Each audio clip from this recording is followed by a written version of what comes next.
Yan. So, hello everyone. It's me again, Daniel Uy, your blackjack player here in the Philippines. So, ganito kahit papaano, my ranking is good.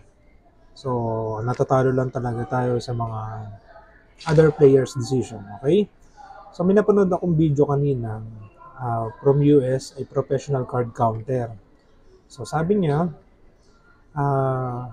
hindi na-apektuhan ng ibang players yung card mo against the dealer. Okay?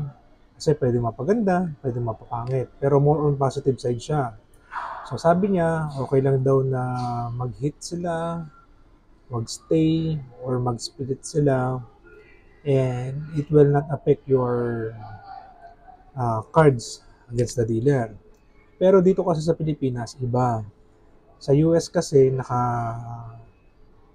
card shoe sila, wherein nakabalasan na yung cards, bubunutin na lang, and iaantay lang na maubos, tsaka papalitan.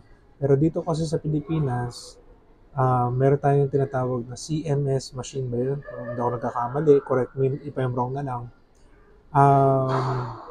Nababalasa siya. Okay? So, yung mga card counting na yan, kung i-apply mo doon, di uubra kasi paulit-ulit na nire-reshuffle yung card. So, dito, once merong maling decision sa cards nyo, totoo naman na pwedeng mapaganda. And magiging advantage siya sa'yo. Halimbawa na 13 ka, yung kabila, bitin, humirit, picture, o at least na-save ka, di ba? Tapos yung susunod na card, pwedeng mapaganda sa'yo or baka yun ulit yung lalabas. Okay? Ngayon, dito sa Pilipinas, uh, for me malaki yung chance na pwede kayong matalo kapag nagkamali ng decision yung kasama nyo. Kasi nga, itong blackjack play game natin dito is something na uh, niro-roll ulit ng machine.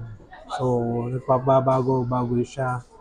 So, definitely, pwedeng matalo sa isang maling desisyon ng isang player. Okay?